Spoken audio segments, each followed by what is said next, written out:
Je te propose un exercice bilan sur la statique des fluides, un exercice où on va utiliser la loi fondamentale de la statique des fluides. Donc voici l'exo. Mets la vidéo sur pause, fais une première lecture de l'énoncé tout seul. Et puis ensuite, voilà, on fait la lecture ensemble pour tout comprendre. Un forage est effectué à 2000 mètres de profondeur. Donc un forage, ça veut dire en gros, tu creuses un puits.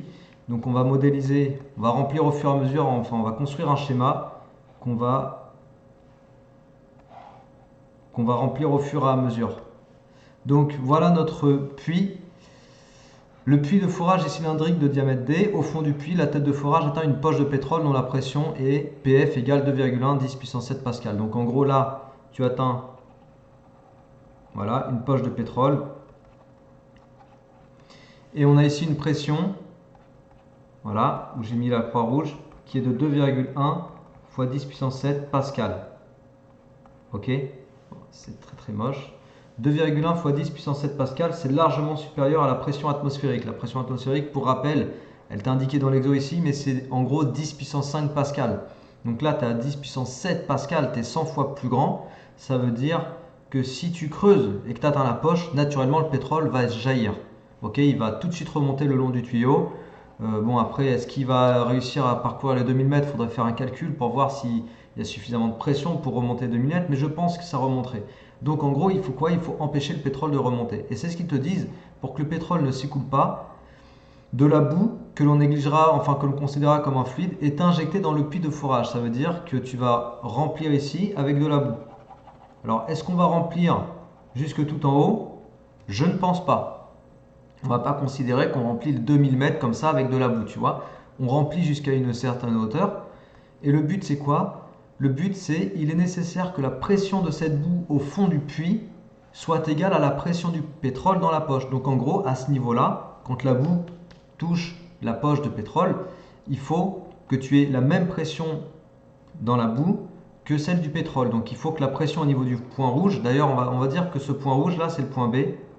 Donc au point B là, il faut que la pression elle soit égale à 2,1 fois 10 puissance 7 pascal.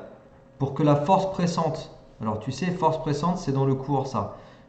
Je vais te les représenter, après je les enlèverai pour pas trop surcharger. Le pétrole, lui, il exerce une force pressante comme ça qui est vers le haut. Et il faut que la boue, elle exerce la même force pressante vers le bas, comme ça s'équilibre et le pétrole ne jaillit pas. Ok? Bon, on peut laisser les deux forces pressantes si tu veux.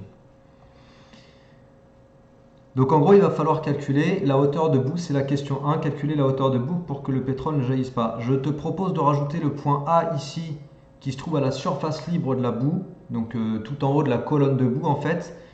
Et vu qu'on est tout en haut de la colonne de boue, on va considérer qu'au point A, la pression au point A, c'est la pression atmosphérique du coup, c'est-à-dire 1,013 fois 10 puissance 5 pascal. La pression atmosphérique, sa valeur, elle t'est rappelée ici dans l'énoncé. Donc là, tu as toutes les données de l'exercice. Il y a même la loi fondamentale de la statique des fluides. Donc comme je te disais, question 1, déterminer la hauteur de la colonne de boue qu'il est nécessaire d'injecter dans le trou de forage pour que le pétrole ne s'échappe pas. Alors la colonne de boue, c'est ça, hein, la hauteur. En gros, c'est ZA moins ZB. Donc, question 1, hauteur, colonne de boue. Donc le raisonnement, c'est de dire que pour que le pétrole ne jaillisse pas ou ne s'échappe pas, il faut que la pression au point B soit égale à la pression PF de la poche de pétrole, c'est-à-dire 2,1 fois 10 puissance 7 pascal, pour que les forces pressantes s'équilibrent. Ah oui, ce que tu peux faire, c'est que tu peux faire le schéma. Comme ça, tu as sous les yeux le schéma au fur et à mesure de tout ce qu'on va expliquer, puisque je change de page, tu n'as pas toujours le schéma sous les yeux. Si tu le fais comme ça, tu le gardes sous les yeux. Donc PB doit être égal à PF. Or, on sait aussi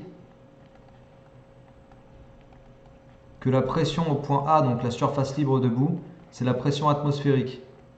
C'est donc 1,013 fois 10 puissance 5 pascal. Donc si j'applique la loi fondamentale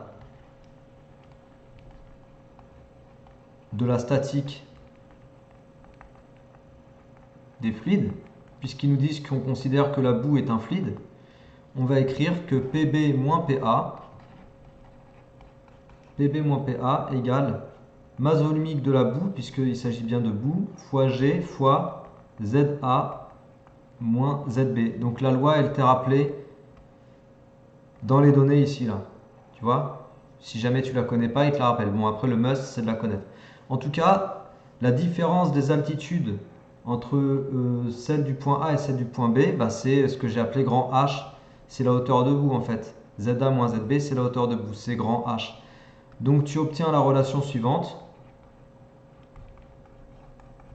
Voilà, PB moins PA égale ρGH. Et du coup, il te reste quoi? Il te reste à isoler H tout simplement en divisant par ρ fois G et après à faire le calcul. Et comme tu peux le voir, je ne m'amuse jamais à remplacer les choses par leur valeur. Je remplace uniquement à la fin. Je fais une application numérique et je remplace chaque terme, enfin chaque paramètre par sa valeur. Donc la pression PB, je la connais. La pression PA, c'est la pression atmo. C'est 1,013 10 puissance 5 pascal. La masse volumique de boue, elle est donnée dans l'énoncé aussi. Tu vois, elle est ici, là. 1,9 10 puissance 3 kg par mètre cube. Donc, 1,9 10 puissance 3 kg par mètre cube. Et il donne aussi G, 9,81, mais ça, voilà, c'est un truc qui revient souvent. Donc, on fait l'application numérique. Qu'est-ce qu'on va trouver? Donc, 2,1 10 puissance 7 moins 1,013 10 puissance 5 divisé par du coup 9,81 fois 1,9 10 puissance 3. Ça te fait environ, pour les chiffres significatifs, tiens, tu as 2 chiffres pour PB, tu as 4 chiffres pour PA, 2 chiffres pour la masse volumique, 3 chiffres pour G. Donc en gros, il faut garder le plus petit nombre de chiffres significatifs, c'est-à-dire 2, et on trouve environ 1,1 fois 10 puissance 3, et c'est des mètres du coup. Voilà, donc ça c'est la hauteur de boue qu'il faut injecter, ça fait environ 1 km, c'est pas mal. Question 2. Le diamètre du puits de forage est de 50 cm. Calculez le volume de boue dans le puits de forage dans ces conditions. Alors ici, tu as le rappel de la formule pour calculer le volume d'un cylindre, puisqu'on a un forage qui est cylindrique. Volume, c'est pi d carré sur 4 fois h. Donc on va utiliser exactement cette formule pour le volume. Pi fois d au carré sur 4 fois la hauteur h. Donc avec d 50 cm, sauf que il faut que tu mettes bien les choses dans les bonnes unités. Et nous, il faut qu'on parle dans les unités du système international, donc en mètres pour ce qui est des longueurs. Donc pour convertir en mètres, je fais 10 moins 2. Je multiplie par 10 moins 2. La hauteur de boue, c'est 1,1 10 puissance 3 mètres. Ça, c'est ce qu'on a trouvé donc précédemment, tu vois, 1,1 10 puissance 3 mètres. Voilà, et puis il n'y a plus qu'à faire l'application du coup. Alors, pi fois 50 10 moins 2 au carré. N'oublie pas le carré, c'est une des erreurs classiques qu'on peut faire. On va garder un résultat à 2 chiffres aussi, puisque D est donné avec 2 chiffres significatifs, comme tu peux le voir, 50, 2 chiffres significatifs, ça te fait environ 2,2 fois 10 puissance 2, et tu obtiens un résultat en mètres cubes, puisque D est en mètres, H est en mètres, ça te fait des mètres cubes. Voilà. Question 3, la dernière question, en déduire la masse de boue utilisée. Donc pour la masse de boue, en fait, il faut tout de suite connaître sa relation sur la masse volumique, parce que la masse volumique en physique, elle est liée à la masse et au volume du fluide ou de l'élément considéré. Donc là, en gros, la masse volumique de boue, c'est la masse de boue divisée par le volume de boue. Le volume de boue, on sait qu'on en a 2,2 10 puissance 2 mètres cubes. La masse volumique de boue, on connaît, donc en fait, je peux isoler M. M, c'est V fois masse volumique de la boue. Voilà. Et après, il n'y a plus qu'à calculer. Donc, vu que V, c'est 2,2 fois 10 puissance 2 mètres cubes, et que ρ, c'est 1,9 fois 10 puissance 3 kg par mètre cube. Alors là, on va utiliser quoi? On va utiliser des mètres cubes pour le volume, des kilogrammes par mètre cube pour la masse volumique, et donc on va obtenir des kilogrammes du coup. Pour la masse, on obtient des kilogrammes. Donc on fait le calcul. Alors volume multiplié par masse volumique,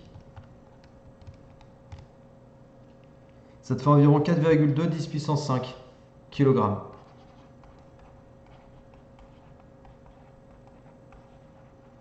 Voilà. Ok, c'est pas mal.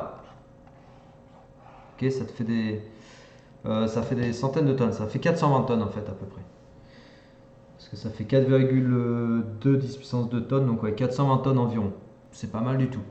Ok, donc voilà, c'est tout pour cet exercice. Comme tu as pu le voir, c'est un exercice qui n'est pas trop compliqué, mais néanmoins qui réutilise différentes formules, différents calculs qu'il faut savoir manipuler par toi-même, du coup, pour aller répondre aux questions qui te sont posées. Donc n'hésite pas à refaire ça de ton côté, à en trouver des similaires dans ton bouquin ou sur internet, ou demande à ton prof s'il peut t'enfiler des similaires, voilà, pour t'entraîner toujours. En tout cas, pour moi, ça constitue un exo qui va te permettre d'être plus à l'aise pour ton contrôle sur ce chapitre-là. Ok? Voilà, donc si la vidéo t'a plu, partage-la, diffuse-la autour de toi, montre-la à tes camarades parce que peut-être ça les intéressera aussi.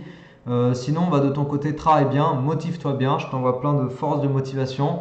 Et puis, je te dis à la prochaine. Allez, ciao!